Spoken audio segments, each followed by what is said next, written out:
Asalaamu calaykum, soo dhawaada. Muuqaalkan waxaan kaga hadli doonaa maanta cabitaano ilmaha u fiican caafimaadkooda, xagga difaaca jirkooda inay sare u qaadaan, iyo koritaanka ilmaha intaba u fiican ayaan kaga hadli doonaa muuqaalka. Soo dhawaada marka haddii ay tahay markii kugu horeysa aan soo booqataa subscribe noo saar gambaleelkana furo si fiidiyowyada cusub kuu soo gaaraan. Haddaa hore noola joogtaan like noo saar asxaabtaada usii share gareyn. Soo dhawaada. Waxaan kusoo koobi doonaa ilaa iyo 7 cabitaan aan kusoo koobi doonaa oo isugu jiro kuwa difaaca jirka ilmaha kor u qaada, kuwa ilmaha dhiig la'aanta ka ilaaliya, kuwa korinshahooda caadiga u fiican. Intaba kuwa isugu jira ayaan ka dhigi doonaa. Ilaa iyo 7 inaan kusoo koobnaa ayaan rajeynaa insha Allah. Kan koowaad waxaan ka dhigaynaa casiirka farawlaha ama strawberry-ga. Kaas aan ugu horeysiinayna. Asagana wuxuu leeyahay vitamin C fiican. Vitamin C-gana saan hore soo sheegnay wuxuu qayb weyn ka qaataa difaaca jirka ilmaha in uu sare u qaado ilmihiina maqaar qurux badan uu siiyo, maqaarkooda uu ka dhigo maqaar qurux badan. Marka wuxuu qani ku yahay vitamin C-ga, laakiin waxaa laga yaabaa in ilmaha xasaasiye uu ku qaado.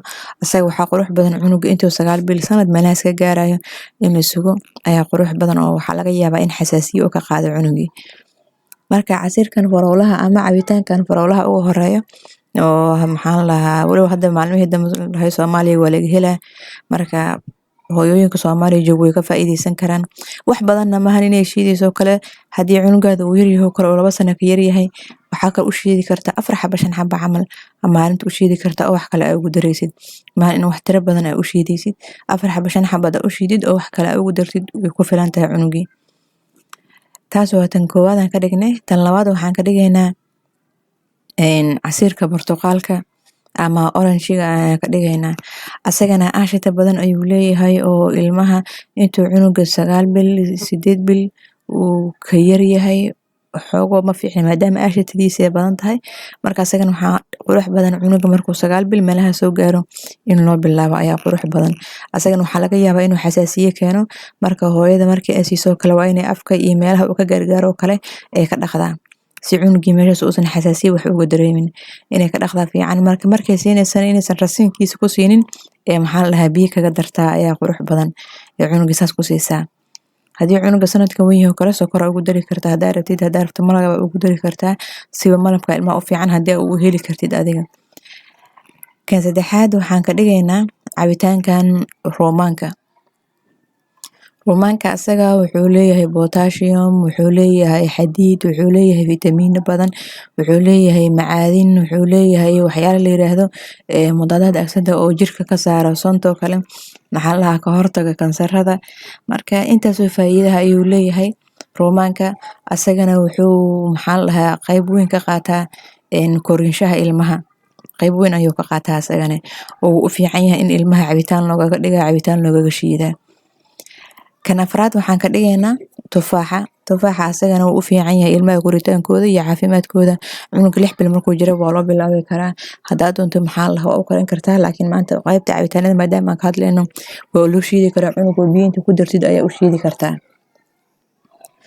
oo tufaaxa ilmahana korinshooda qayb fiican oo ka qaata cunuga maqaar qurux badan ayuu siiya difaaca jirkiisa ayuu sare u qaadaa faa'iidooyin badan oo caafimaad ayuu leeyahay ilmaha oo waxtar fiican u leh marka asagana waa la siin karaa ilmaha oo aad ayuu ugu fiican yahay kan shanaad waxaan ka dhigaynaa afaran ka soo hadalnay kan shanaad waxaan ka dhigaynaa qaraha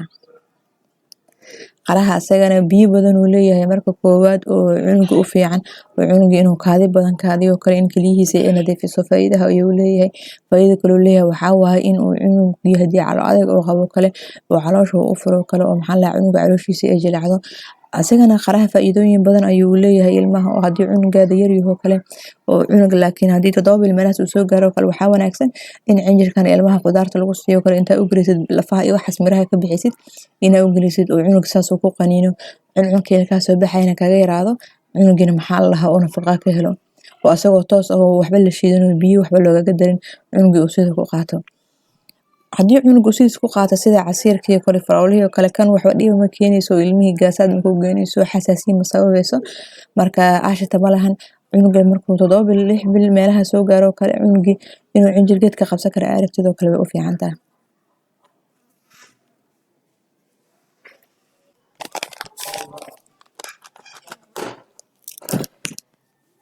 kan lixaad waxaan ka dhigaynaa maxaa la dhahaa cabitaanka mooska ayaan ka dhigaynaa asagana ilmaha difaaca jirkooda kor u qaadaa. Wuxuu kaloo leeyahay potassium ayuu leeyahay asagana oo maxaa la dhahaa wuu u fiican yahay xagga ilmaha korinshahooda saaid ayuu ugu fiican yahay.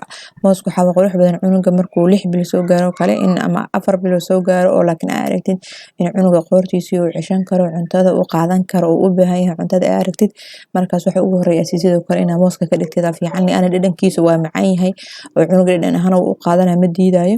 Mida labaadna difaaca jirka ilmaha si fiican ayuu ugu fiican yahay.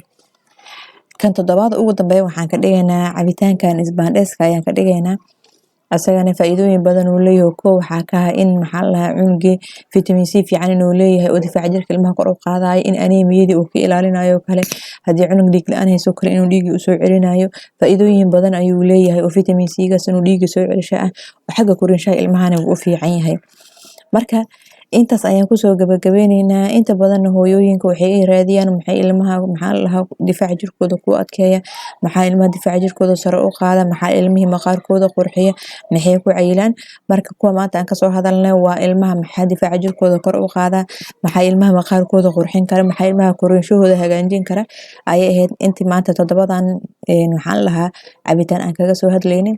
Marka intaas ayaan ku soo gabagabeynaa soo dhawaada hadii ay tahay markii kuugu horeysay aan soo booqataa subscribe noo saar gambaleelkana furo si fiidiyowyada cusub ku soo gaaraan hadaa hore noo joogtaan like noo saar asxaabtadana u sii share gareen soo dhawaada.